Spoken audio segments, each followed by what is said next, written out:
Welcome to the 30-Minute Hour. It's the personal development podcast for entrepreneurs who are looking to level up and become unstoppable. I'm your host, Eric Twiggs, your procrastination prevention partner. Joining me as always, you know him as the super CEO, the business strategist extraordinaire, and all-around good guy, Ted Fells. Happy Monday. That's right. It is a happy Monday. Happy Monday. You know, it's always a good Monday when you had a guest who was on your show well over a year ago. He was on episode 66, talking about the secret behind the art. And since then, he has just blown up and taken over the world.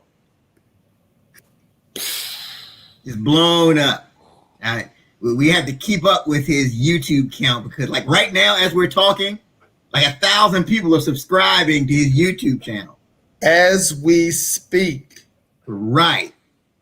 So when I tell you how many subscribers he has, that number is probably less than the real number because he's just so popular.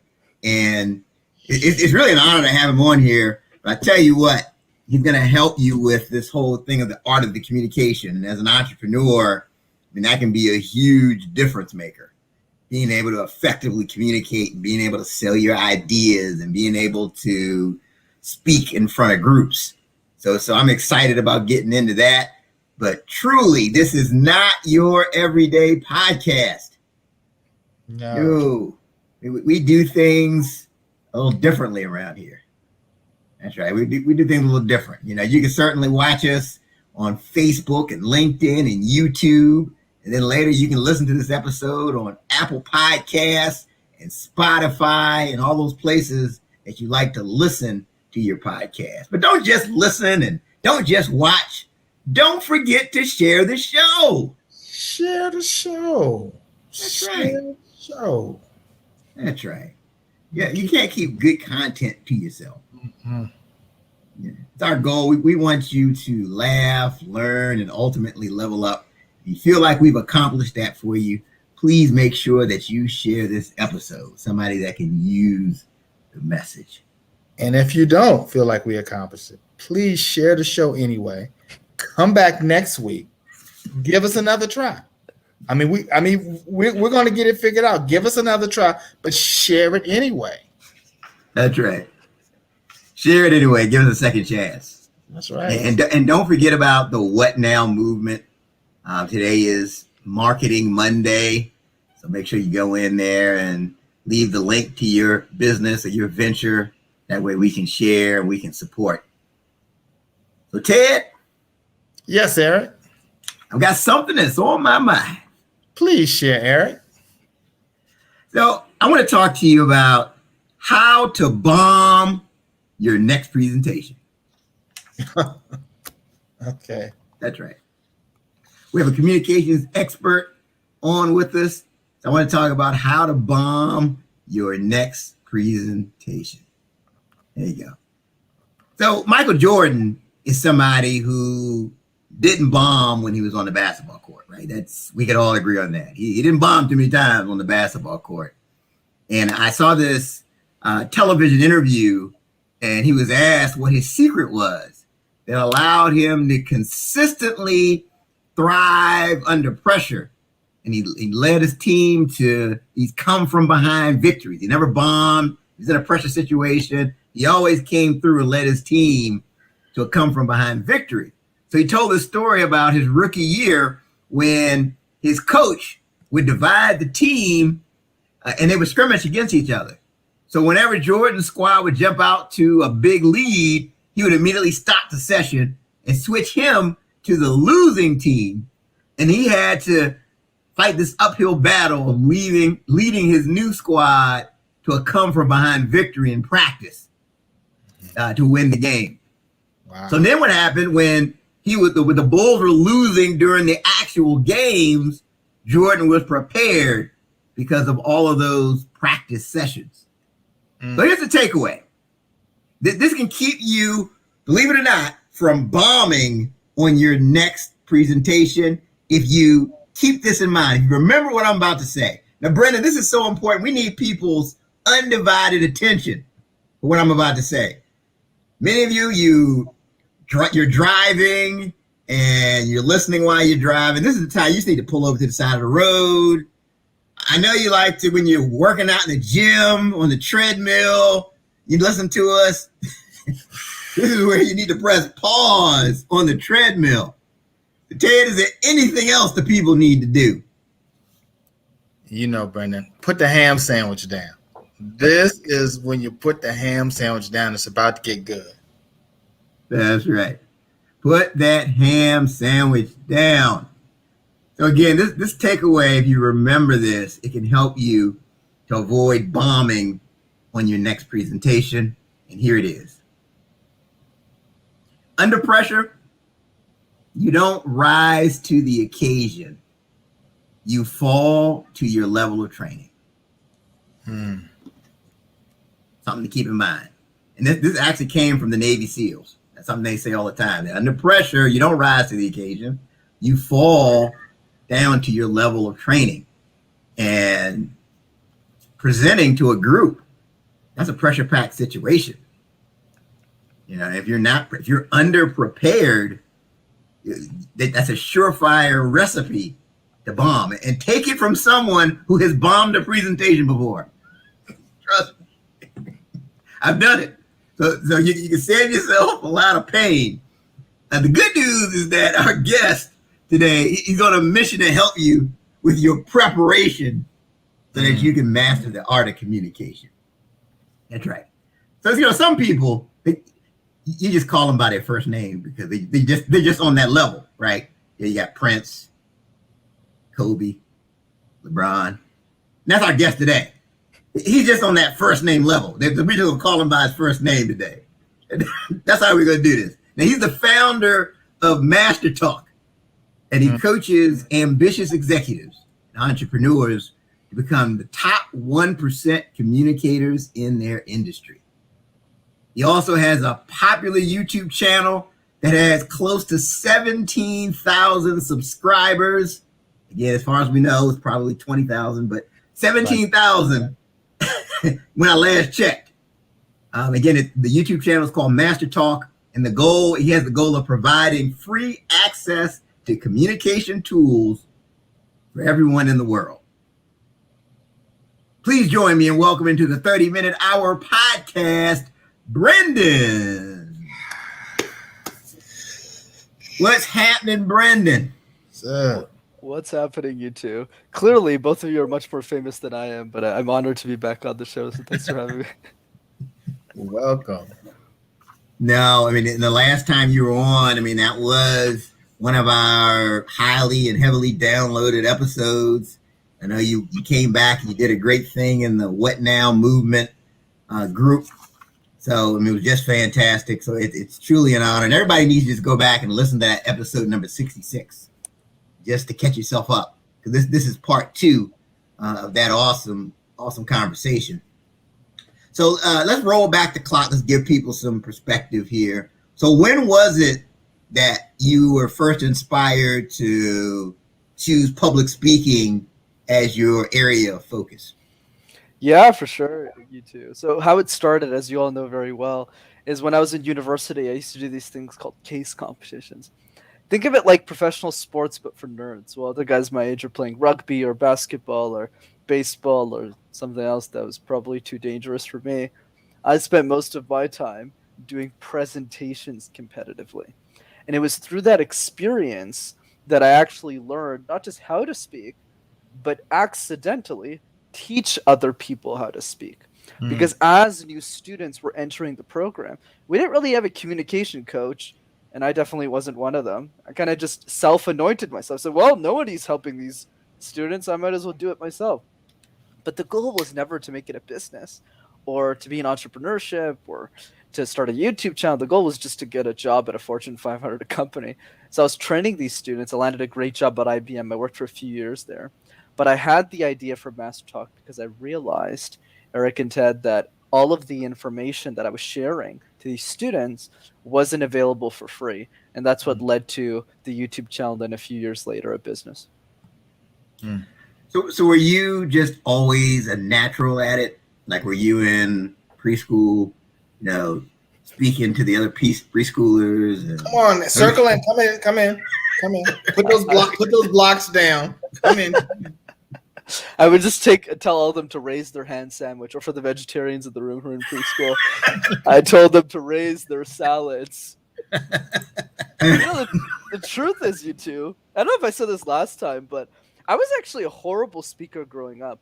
And the reason wasn't because I was anxious or had social anxiety.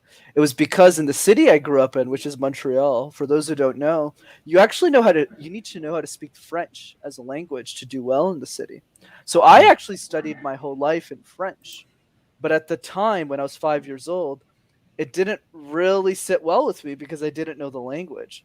But the problem was, every time I gave a presentation, I had to give it in French. In other words, not only was I uncomfortable with presentations, I had to give them in a language I didn't even know. So when I would tell those kids to raise their hand sandwiches and veggie sandwiches and salads, they'd be like, "But what are you talking about? I don't understand what this kid is saying." He's like, so yeah, definitely challenges growing up as a kid.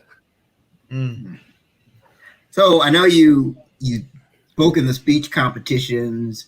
Was there anything else you were doing to improve as a speaker? I mean, did you have like a special mentor or coach or somebody that you feel was instrumental in your development?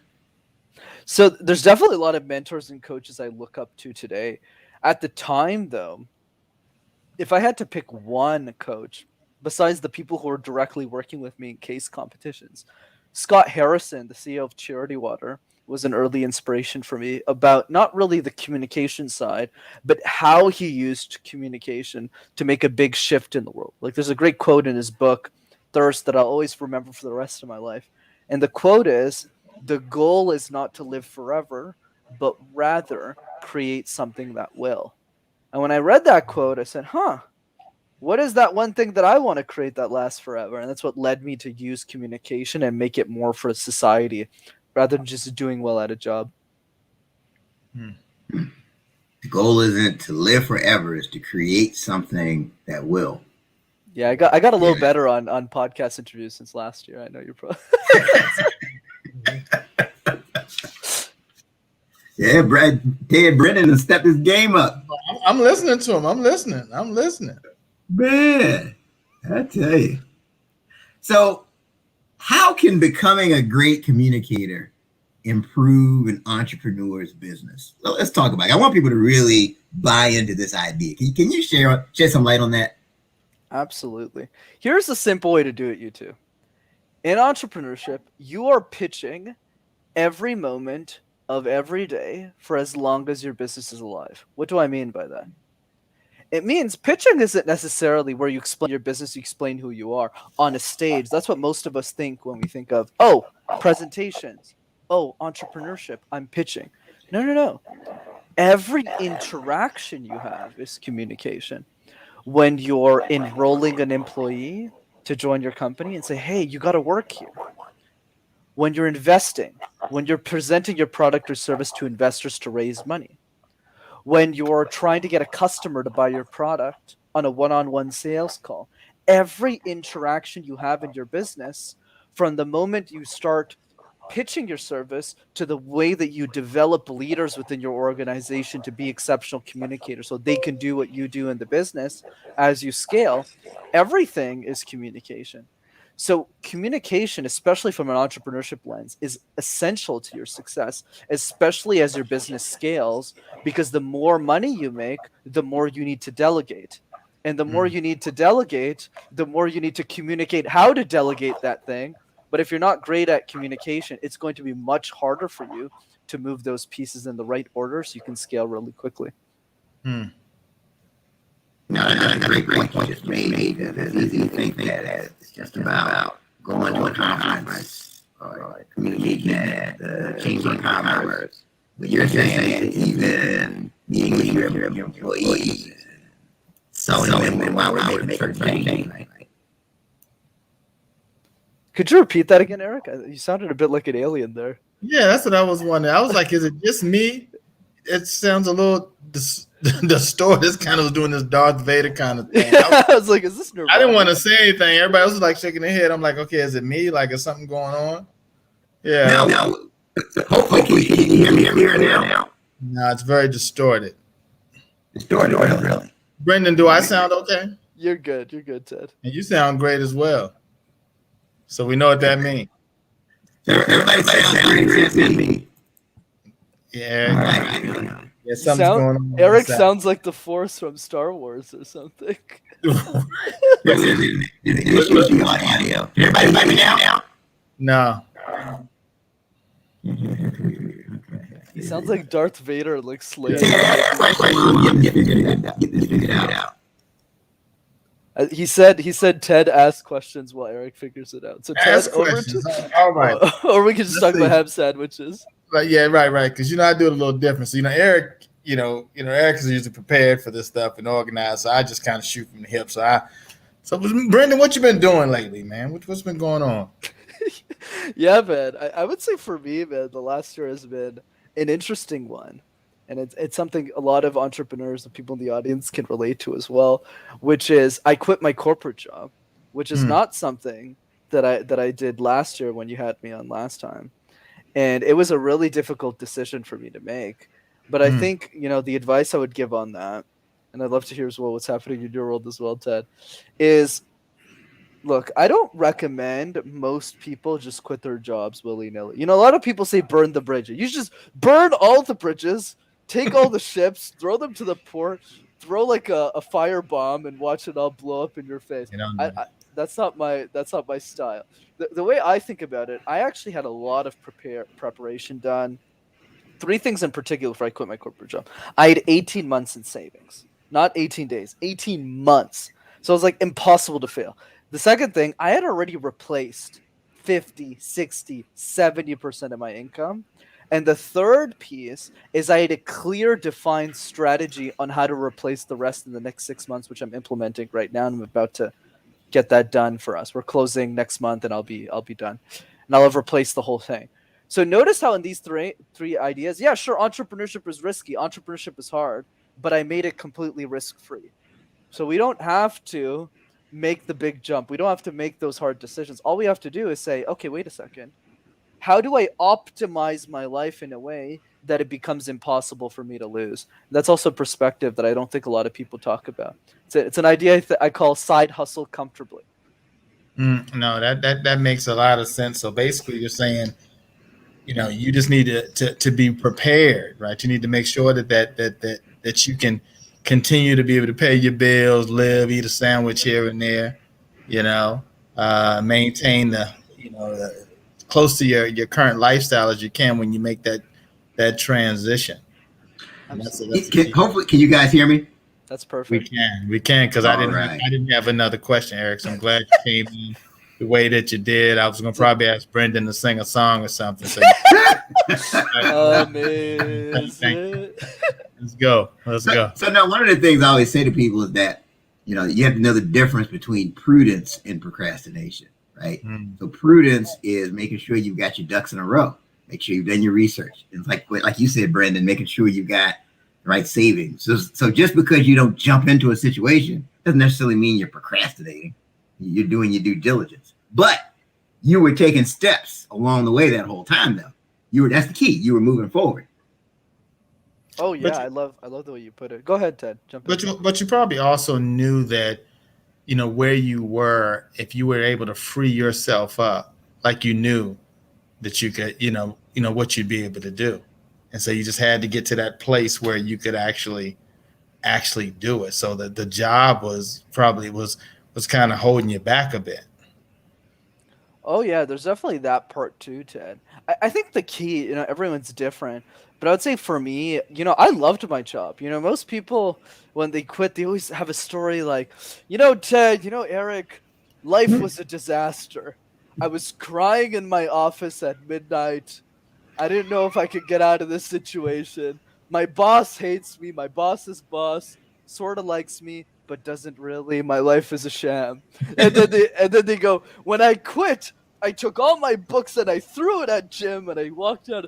So that's kind of the usual story. Yeah. That wasn't mine at all.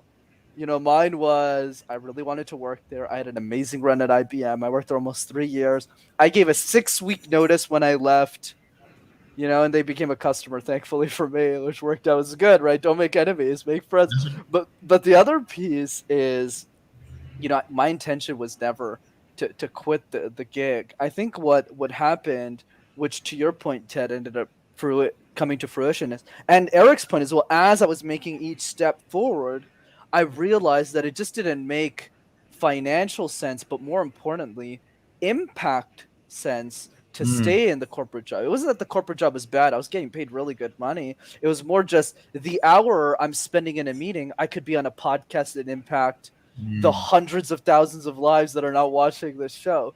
Wow. Right? So that's what made me quit. Wow. So you just knew there was more that you could bring to that hour that you were using on the job if you were doing your own thing. Wow. Absolutely. Awesome. So talking about public speaking, I mean, you work with hundreds of people. Like, what are some of the most common public speaking mistakes that you see that people need to avoid? Absolutely. I would say the easiest one to think about is how to practice communication. So let's do a quick analogy. If you want to learn a new instrument, right, piano, or how to cook a new recipe or something like that, let's take the instrument. Say you want to learn piano. There's 2 ways to do it. Number one is you take 50 different songs and you try and play them all at the same time and figure it out. And if you're Mozart or Beethoven, that'll work just fine.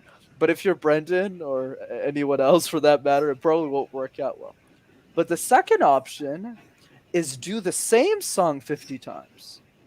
Take the easiest song in the book and just keep practicing it 50 times. And that's what a lot of people end up doing. They start playing Jingle Bells, the holiday season coming. They're like, damn, I'm really good at this communication thing. I mean, sorry, not communication. I'm really good at this piano playing thing. Now let's go to the next holiday song. And then they level up their confidence. But we don't do that in communication. Communication, we kind of just sound like this. Oh, okay, so I'm going to present this meeting on Tuesday, and then my boss is yelling at me on Wednesday. So there's not really a clear regiment on how we're practicing. So here's the analogy I can give. Public speaking is like jigsaw puzzles. Right? Those little pieces we used to do as kids. So question for both of you. Let's ask Ted this question.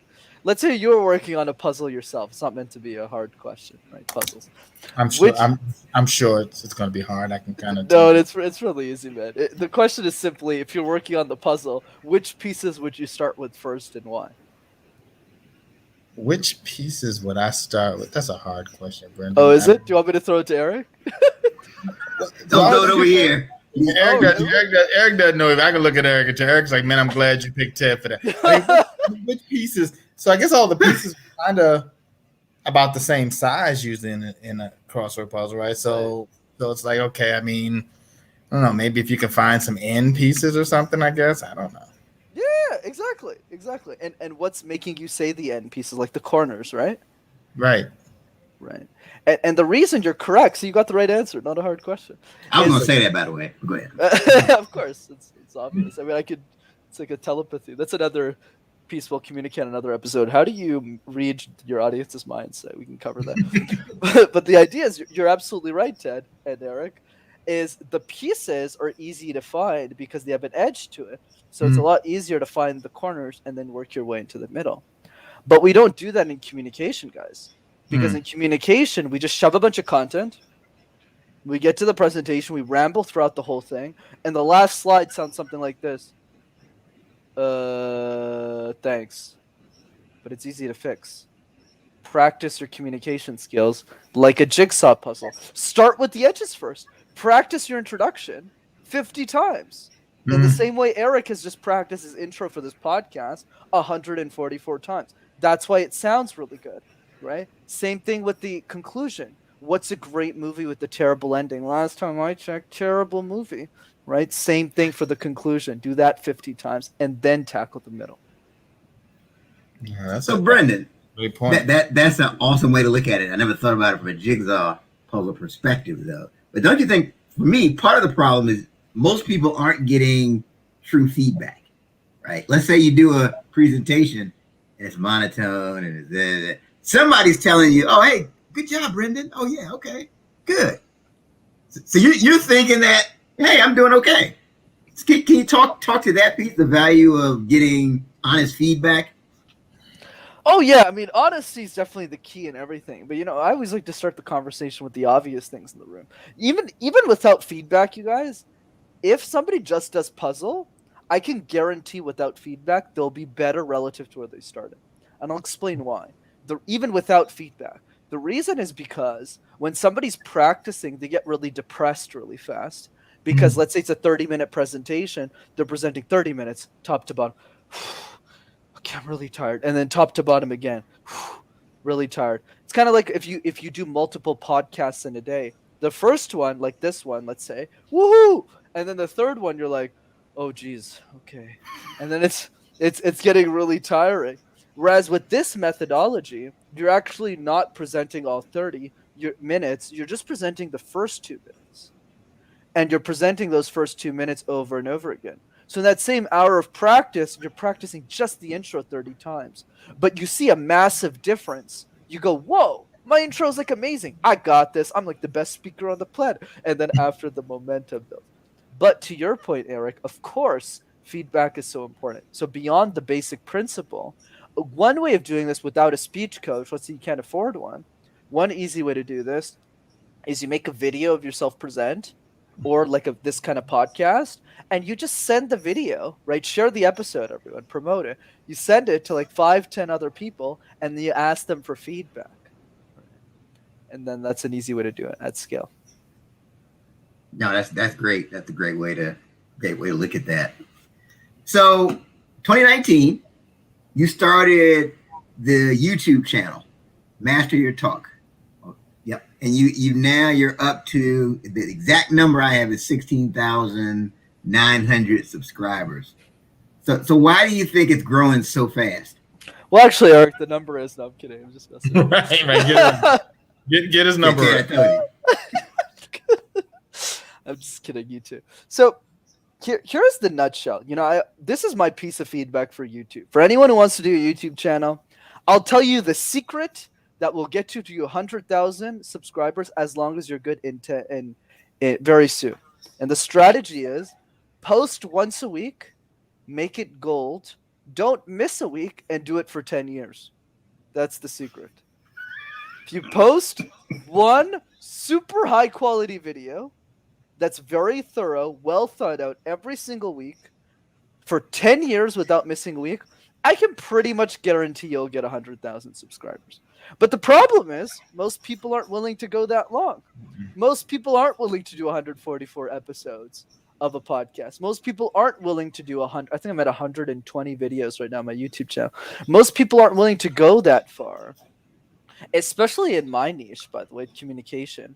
It's really hard to stay consistent because at some point you run out of things to say. You're like, geez, okay, ums and ahs, filler words. What do I say next? So you have to be really creative to keep it going.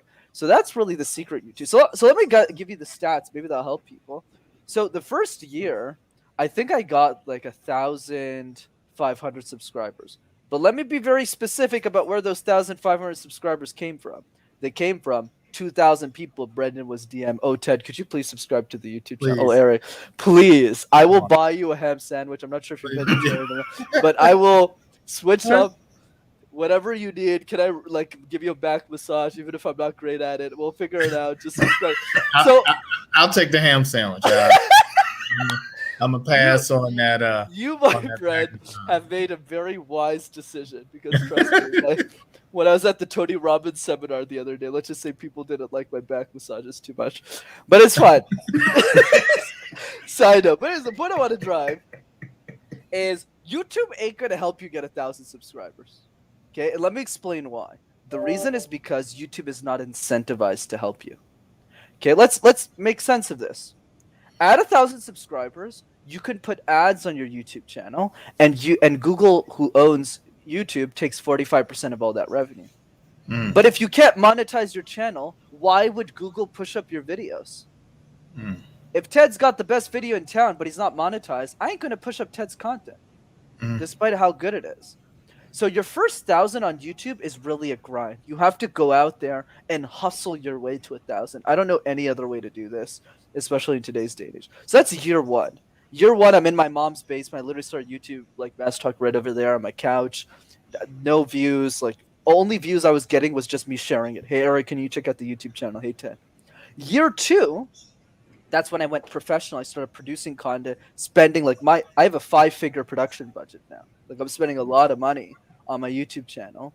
I say basically what happened. I spent 10 grand. It's not spending 50. But like the reason is because I took all my money from corporate and I invested into YouTube. So in YouTube, what year two would happen? I hired my best friend, and then but I only got from 1,000. Pay attention to this at the end of year two to 6,000. That's it. I didn't grow that much. What do you think? 1 to 6? Yeah, 1 to 6,000. I only got 5,000 subscribers in year two, and this is after I shelled out 10 G's of my own money. And I ain't 45 years old. You can look at me like there ain't money gray hairs. I don't got a trust fund here. I'm shelling out a lot of money. And it's only starting year two, end of year three. Now I'm starting into year three now. That my YouTube channel exploded from 6 to 17K. Now it's growing 1,000 subscribers a month. But that was after years of hustling. And to be honest with you two, the only reason my YouTube channel blew up had nothing to do with YouTube or my content. It was because I got big on Clubhouse. That was the only reason.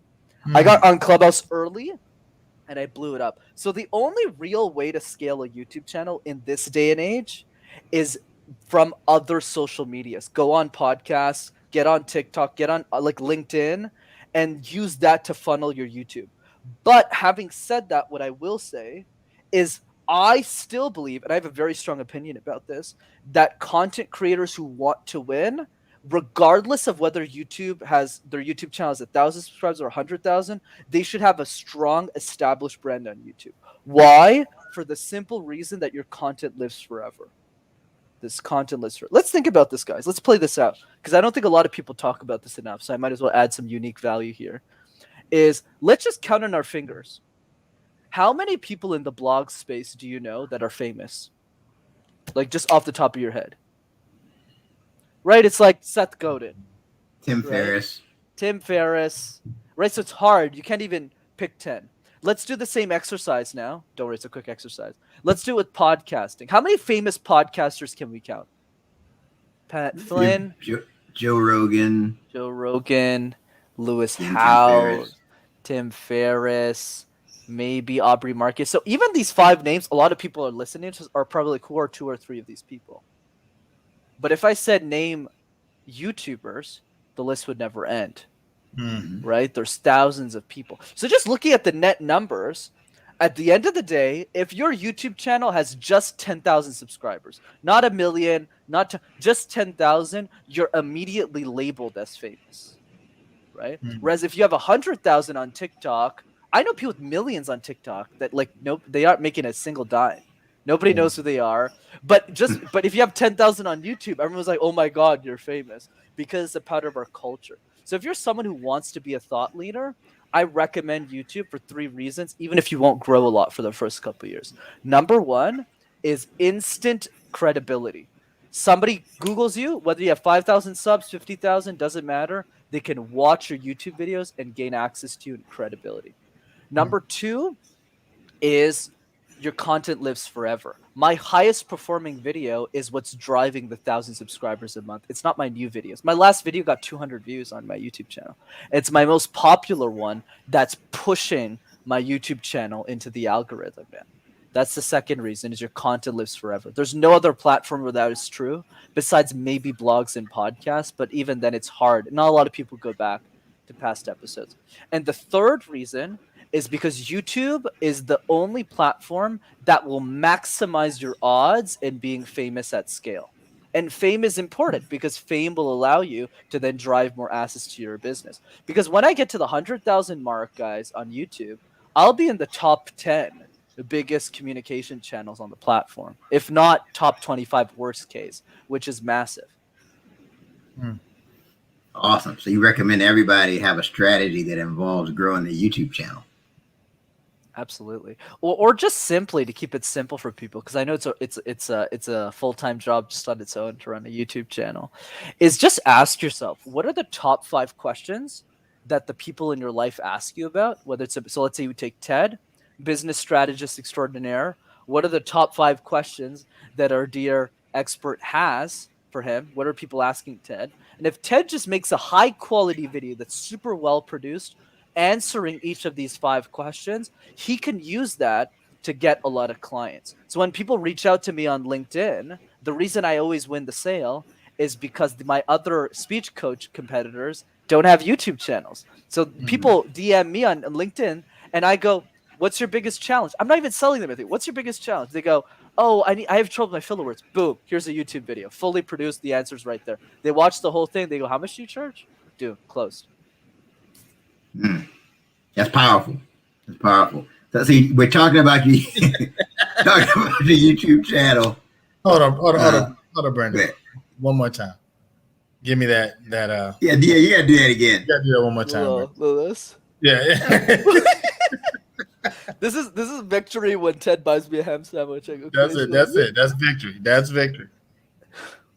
So, Brenden, so you come across somebody who wants to be a better speaker. Which of your YouTube episodes do you find that you send the most? Someone you just want to kind of get them started.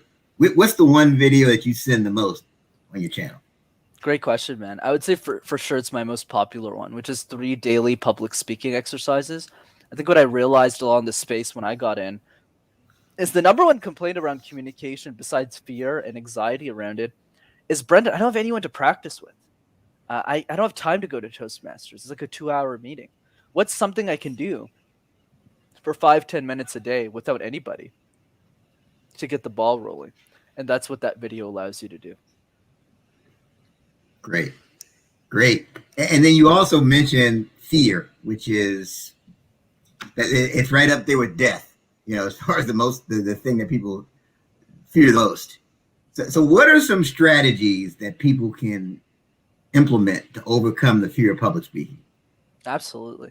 So the way I think about it, you two, is the fear of communication will always be there.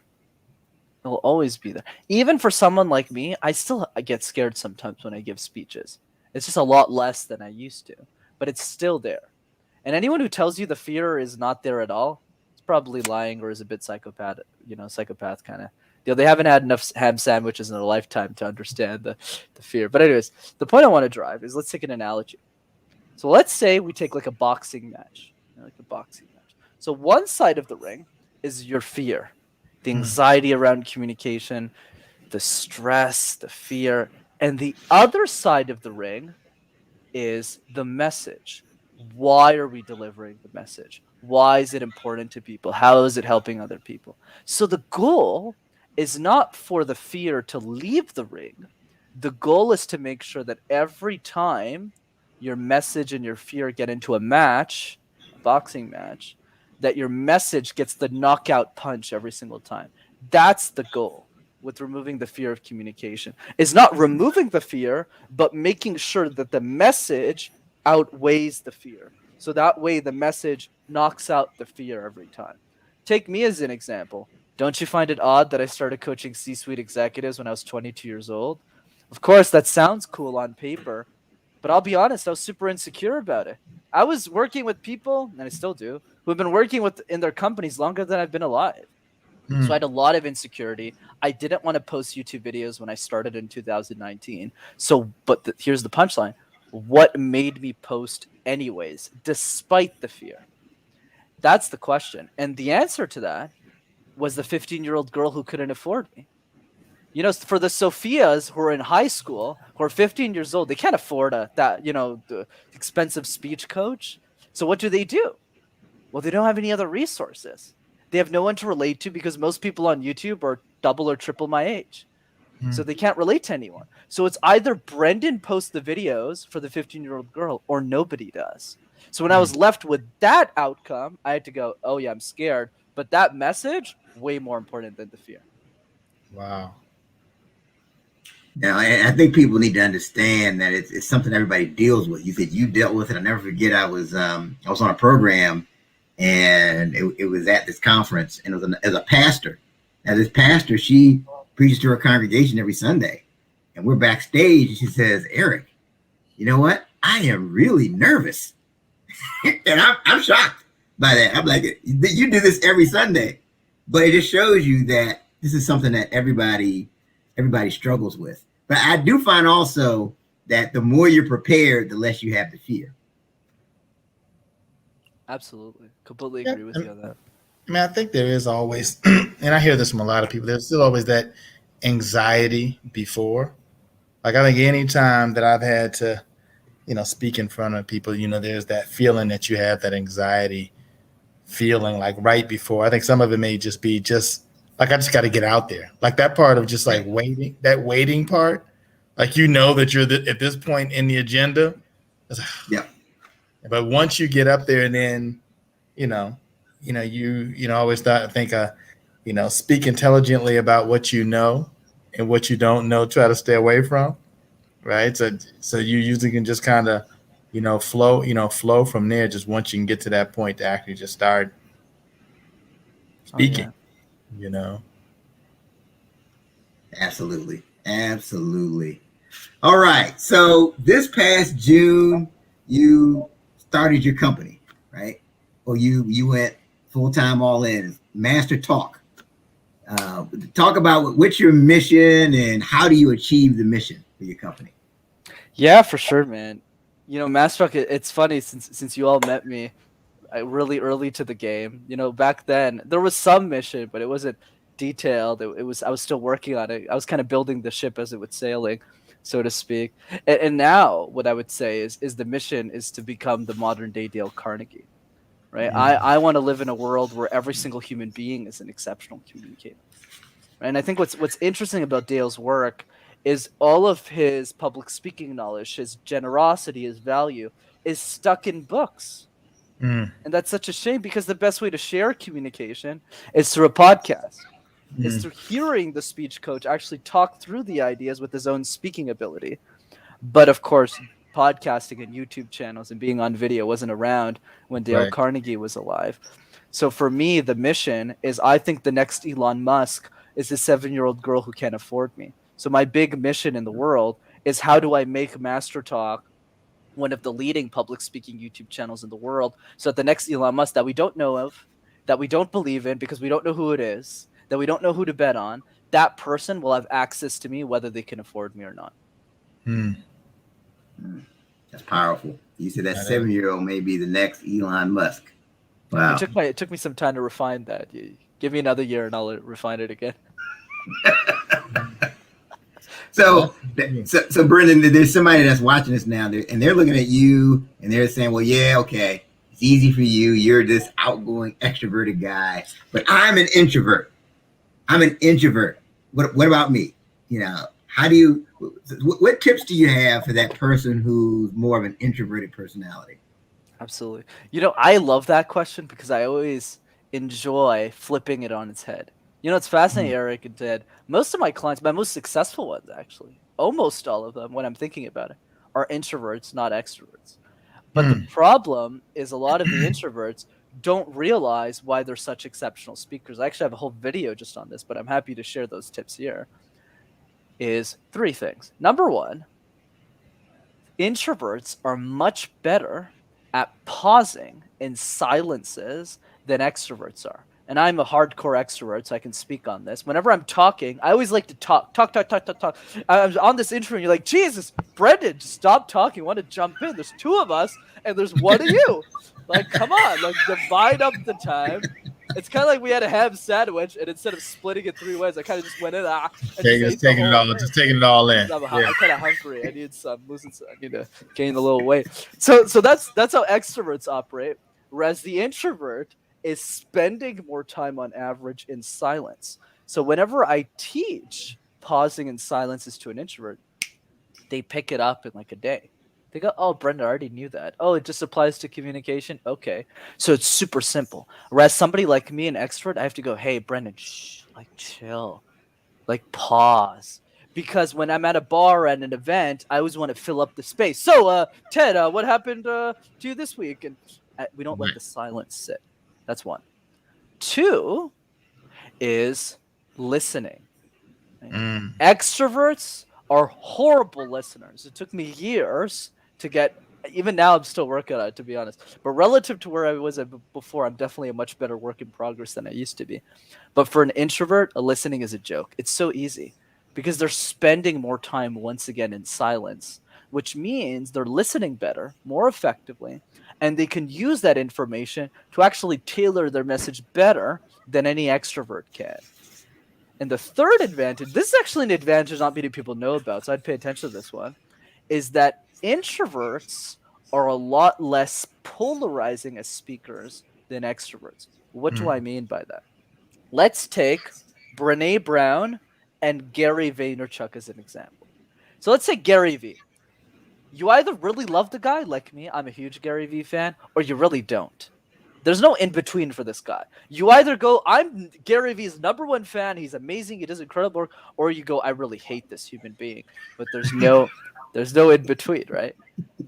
But when we think about Brene Brown, there's nobody who says, I hate Brene Brown's guts. Just saying that you feel bad. Just saying I hate Brene Brown seems like you can go into prison for saying that. That's how illegal it is. And that is the advantage of being an introverted speaker, is that you're less polarizing and you're more accessible. Same thing with Seth Godin. Nobody's going to say, I hate Seth Godin. I hate Simon Sinek. I really hate Brene Brown. Susan Cain. Nobody says that. And that's the advantage. And that's why introverts are actually better than extroverts. That's very interesting. I've never heard that perspective of the not being polarized. But no, you're right. I mean, Brene Brown, her whole thing is vulnerability. And she admits all her flaws to the world. So it's kind of hard to, right? You feel like you do need to be locked up if you say something bad about her. People want folks that they can relate to, right? If you look like you got all the answers, you got it all together, that can be somewhat overwhelming to people. So yeah, I could definitely see that. Absolutely. No, versus like a Gary Vee who's like yelling at you for 35 minutes. Yeah. And the other thing is, I know of a couple of introverted personalities, but when they get up on stage, you would never know that. Like I know someone who literally, he gets to his events just before he's going to speak because he just doesn't like talking to people. So he gets to his events so he can just get up there on stage. And then when he gets on stage and just rips it up, tears the place apart. And then when he's off stage, he's back to being an introvert. So it's possible. So I would say if you're an introverted personality, don't think you can't become an outstanding speaker, like Brenden is saying. So Brenden, what's next on the horizon for you? I would say what's next, man, is scale. Scaling the business, scaling the income, scaling the impact, right? Reaching more lives. And I think what's fun now is I have a lot more time on my hands to play around with. When I was at IBM, I was probably working like 60, 70 hours a week. So now I get all that time back and I get to be on more podcasts. I get to spend more time thinking, go to more conferences. So I would say now it's really scaling the income, scaling the impact, scaling the network so that MasterTalk can reach more lives. And hopefully one day I can come back on the show and MasterTalk has 100,000 subscribers. And hopefully that's one day soon, you too. Oh yeah, you get 100,000. We're gonna be calling you back. And come on through and bring some of those subscribers with you. Come on. I'll only do that for a ham sandwich. If there's no ham sandwich, you got it. You got it on the sub roll. We're gonna do a different for you. We get you a ham. We get you a ham hoagie. It's gonna be a little different. Absolutely. Now you're definitely ripping it up and growing. So I know it's probably going to be next week when you have 100,000. So. That's right. And before we go into the Around the Horn, I wanted to shout out. We have some people that have been commenting throughout the whole episode. We got Meredith Bracey, Nancy England, Adams. We have Ro Norris. So shout out to you guys for chatting with us, and certainly we'll make sure we leave Brendan's information in the link so you can check out his videos. But now it's Ted Phil's favorite part of the show. It's called Around the Horn. This is where we each leave that final closing thought to help the people to become unstoppable. So, Brenden, you're our guest of honor. We'll start with you. What is your closing thought that you want to leave the people with? I think last time I said be insane or be the same. So this time I'll say something a bit different. You know, if there's one thing that you implement out of this entire conversation, it's a question. And the question is, how would the world change if you were an exceptional communicator? So much of the conversation around communication and public speaking is filled with stress, filled with fear, filled with anxiety. When at the end of the day, what public speaking really is it's a way to improve the quality of our lives. So many of us dream about our vacations. We dream about the expensive cars we want to buy. We dream about our houses. But my final ask is for you to dream a little bit more about how you can be a better communicator, because it'll help you not just on stage, but off stage as well when it really counts. The family that you're a part of, the people that you love, the strangers you meet as you go around your life, and making every single one of those interactions life fulfilling. And I hope all of you do that.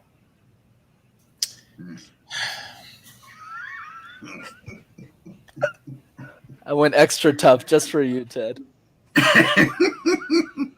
So I'm gonna have to. So I gotta follow behind like this expert public speaker communicator and hear his final. How am I supposed to follow that in? It's tough. All right, so I'm gonna keep it real simple on that. Like I say to people all the time, I think communication is it's transmitting and receiving, right? Like it's in its simplest form, right? Like you can get up there and you can use a whole bunch of big words and out of these medical journals and all of that, but if the people don't understand you, right? If they can't connect with you, I mean, it's a waste. Whether that's in a in a big presentation that you're doing in front of a large audience, or within your office, or just amongst your family and friends. I mean, how do you communicate? And I just think that that's something that just these types of tools that Brenden is sharing. It's not just for the person that's speaking in front of the audience, right? It's how do you get your messages through, again, with your your coworkers, colleagues, friends, family, effectively, right? And I think that you really have to work on that, and you're right, because so many times there's things that you can say to someone and they can see it some way and you're like, wait a second, that's not what I was trying to say to you, right? And that's why one thing for me is really important in speaking to people, on a one-on-one basis, is just to really look at them, right? Because sometimes you can say something in the body language that they give you can tell you whether they're receiving something the way that the message that you mean to be delivering to them. And so working on your strengthening your communication, again, not just for just audiences, but just day-to-day activities is essential. No, that's great points. Don't ask me to say it again. I really had to kind of rumble through that. So thank you for working with me on that. So when I think about communication and public speaking, I just go back to, it was this Democratic National Convention, and this isn't like a political message, but I remember I'm watching this. There was this Democratic National Convention, and there was this guy who was unknown on the national scene at the time that delivered the address, and he was so eloquent and powerful with his words, it completely changed his career. And it's the former president, Barack Obama. I mean, he got on the map And literally he went from being unknown to being a front runner for being president of the United States just after that speech, just after that presentation. And I've just seen other game-changing moments in business. However, where you perceive this person to be one way, you saw them get up there and speak, and now your perception of them has changed. And I just think that's how powerful this medium of communication is. And that's why it's worth it to work to get better, because that can be something that gives you that edge that can help take you to that next level and change your perception. You're starting to get contracts. You're starting to get other things to come to you. So I think it's powerful. So this is one of those episodes I think you just need to lean in to what Brenden shared during our time together. Brenden really leaned in on that. That was kind of scary. Literally leaned in. I got nervous on that lean in, brother. I was like this. As you was coming in, I was like, this guy. Get a little hungry, probably. So, Brenden, what's the best way for people to connect with you? Absolutely. So there's two ways. The first one is definitely the MasterTalk YouTube channel. Just type MasterTalk YouTube. You can get access to all of our free videos. And if you want free coaching and attend one of our free trainings, if you want to register for one of those free trainings, all you got to do is go to rockstarcommunicator.com. Rockstarcommunicator.com. All right. Good stuff. Man, this has been an amazing episode of the 30-Minute Hour podcast. Just yet another one of these episodes, Ted, that when I'm in the gym, I'm going to be listening to. That's right. But I'm going to press pause a couple of times. That's it. For some of Brendan's key points. It's been a great episode. So hopefully we made you laugh. We helped you to learn and ultimately level up. So please make sure you share this show. Share the show. That's right. Share the show, because there's somebody else that wants some tips to help them to become a rock star communicator. And don't forget, you can actually go back and listen to this same episode again on Apple Podcasts or Spotify or any of those other places where you like to get your podcasts. Again, so we want to thank Brenden for being an awesome guest. Brenden, you got to come back. You got to come Yes. back when you get to that 100,000, 200,000. Don't be sending us to your people, right? We want to talk to Brenden. Yeah, I got go over, to my people. They'll see when I can fit you in now, man. Now we're gonna need you to come in here and get us a good update. It's funny. I'm surprised I even got on the show after all the success you two have had. Oh, come on, man. You always got a spot here, man. You always Absolutely. Got a spot here. No question. It's hard to believe that was, you said episode 66? Yeah, it was July the 25th when it launched. Wow, man. Look at this. Gee. July 25th of 2020. Wow. It doesn't seem like everything that's happened during this time. It's like this has been like 2 years, but it seems like 20 years. Like it's just crazy. Agreed. Yeah, it's just hard to keep track of things. But now, Brenden, we can definitely, and that's how you know you got great habits. And when you notice the growth, obviously you were doing things at a high level when we had you on before. But you can see the growth. You can see that you've been preparing and practicing and doing some different things. So here you are. And I know the next time it's going to be even more. Brenden quit that job. Brenden need this thing to work. It's a little different. It was cute at first, a little side. Brenden said, "Look, I'm about to quit this job. I need to figure this out. That's a high-paying job too, Ted. I'm gonna need to figure this out." People are like, "What? You're leaving your job to do what? Are you crazy? Are you crazy?" So he had to figure it out. Then that joke was up all night. That joke was like this. He's like back. That joke goes on there. Because I remember Brenden, I remember Brenden sent me a note on LinkedIn, like, "Come on, man, I need you to do this. I need you to do this." And I was like, "All right, did you do it? Did you do it?" I know I was one of those first 1,000. I remember that when you reached out. All right, Brenden, I got you, man. I got you, dog. No problem. Top, Ted. What can I say? That's it, man. It worked though. It worked. It worked. Good stuff, Good man. stuff. All right. Happy Well, that- Thanksgiving. Happy Yes. Thanksgiving. Absolutely. Happy Thanksgiving to you and yours. Take Yeah. some time to reflect on all Yeah. your blessings and all the great things and great people you have in your life. Yeah. Absolutely. Happy Thanksgiving. And until next time, have a great one. Yeah.